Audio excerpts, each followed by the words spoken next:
I'm an uncle, and that's a good deal. That's why I like it, you know. Get to be an uncle. I got the niece and the nephew. I love niece and nephew. Nephew asks a lot of questions. Like there's somebody on our block that just had one of the gender relocation, surgeries, and the kid is fascinated. He's always asking me, he's like, is that a boy or is that a girl? And I have to explain to him in PC terms, that's a transformer. He traded his rocket launcher for a 2-car garage.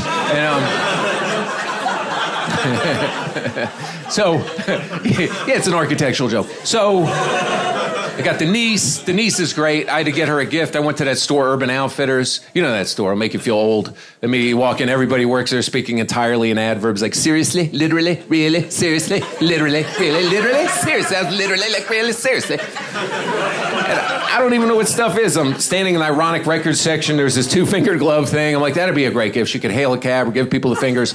I asked the guy, how much is a glove? He's like, it's not a glove. Those are skinny jeans. And that's when I had to leave. I was like, seriously? Literally, really.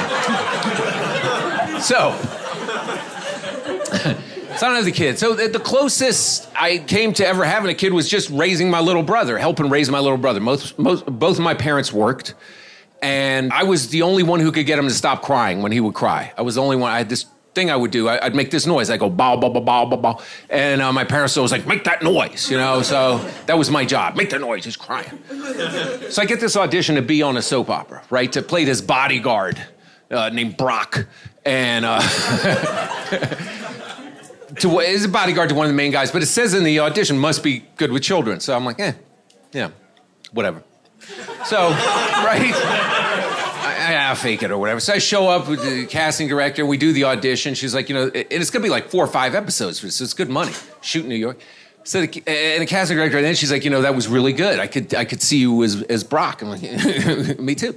And she's like, so you're good with kids, right? I'm like, yeah. She's like, you have children? I'm like, yeah, I got 4 or 5. And so she goes, the basics? I'm like, yeah. And she's like, handling an infant? I'm like, yeah, you don't punch the soft spot, whatever. So, I mean, I got the basics, right? It was a joke. She laughed. The sensitive side of the room tonight got quiet. So I get the part, right? So I'm very excited because it's going to be a great gig, right? I've been on soap opera. I mean, I'm a comedian. It's crazy. So I show up the first day, and I know the security guy. The security guy is a bouncer at a comedy club I work at. I'm like, what are you doing here? And he's like, this is my day gig. He's like, what are you doing here? I'm like, I'm Brock. He's like, you're the bodyguard? I'm like, yeah. And he's like, oh, did they tell you about the baby? I'm like, no. He's like, they didn't tell you about the baby. I'm like, no. And he's like, bro, this baby's a contract player on the show. He's got a lot of juice on the show. So basically, if the baby doesn't like you, you get fired. There've been like 10 Brocks already, He's like, but you're good with kids. You got kids, right? I'm like, yeah, a soft spot. So I go into the dressing room and I'm thinking about like, oh my God. And the director comes, he's like, look, and he's very stressed. He's like, we're going to introduce you to the baby. The baby's very sensitive, so no sudden movements, no direct eye contact. He doesn't like any of that. I'm like, I can't believe what I'm hearing, right? So he takes me out of my dressing room, it's this dinky little dressing room, takes me to the baby's dressing room. Baby's got this big dressing room. It's huge. It's got like a flat screen TV. There's fan mail. There's a fruit basket. Got a manager, an agent. It's got an Indian nanny holding them. The mom's pacing. Everybody's nervous. They're like, okay, hand them the baby. They hand me the baby. The baby immediately starts crying. So I do that noise. I'm like, bow, bow, bow, bow, bow, bow, and the baby starts laughing. They're like, whatever that noise is, just keep doing that, right? So we shoot the first episode, and it goes great. And the baby really starts liking me, and you know what? I really start liking the baby. The baby, we're getting tight. The second episode, I find out sad stuff about the baby. The baby doesn't have a dad. Very sad. We get to the third episode, the baby does not want to be held by anybody else. I mean, even the Indian nanny, and she tries to do my stuff. She's like, bonga, da, ba, da, ga, ba, da. The baby's like, ah!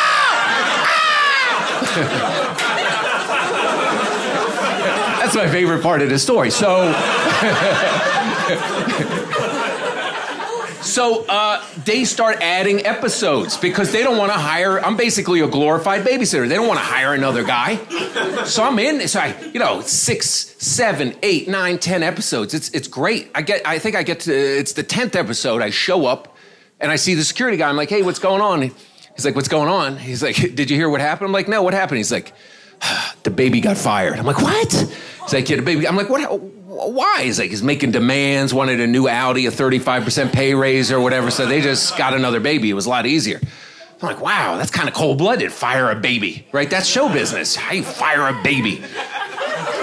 So I go to meet this other baby, and this other baby was fine. Like, we were good. You know, we were, it's just holding me, blow spit bubbles. Everything was fine. So we get to a couple more episodes. We get to the 12th episode. The director comes in. He's like, look, man, you're doing a phenomenal job with these babies. I've never seen anything like it. You're like a natural.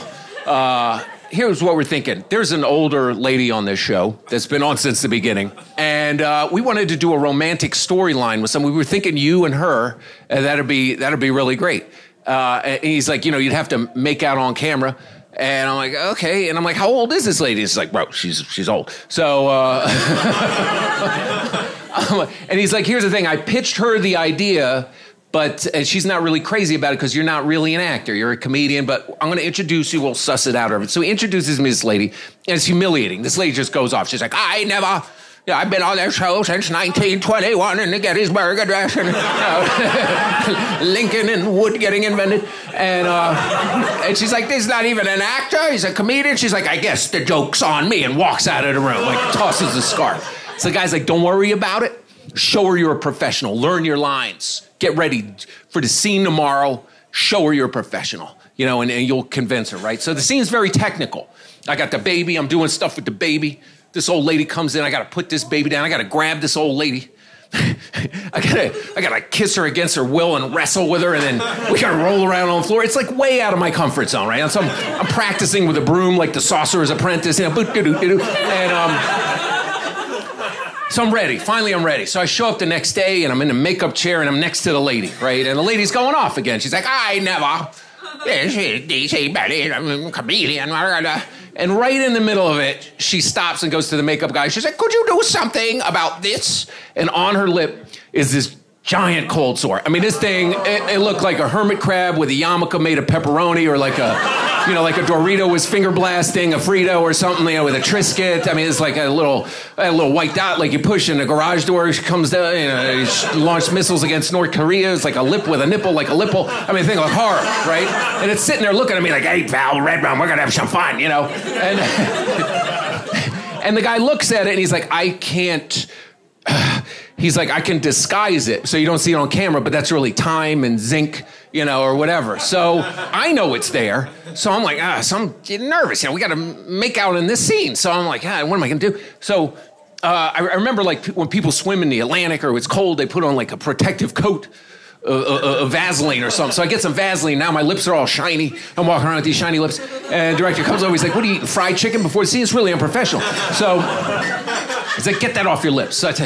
So now I'm unprotected, right? So we start the scene, and I'm just really nervous, and I got the baby, and I'm doing stuff with the baby, and I put the baby down, the old lady comes in, I grab this old lady, right, and I start making out, but I'm hitting all around it, I'm bobbing and weaving, that thing's sitting up there like, red rum,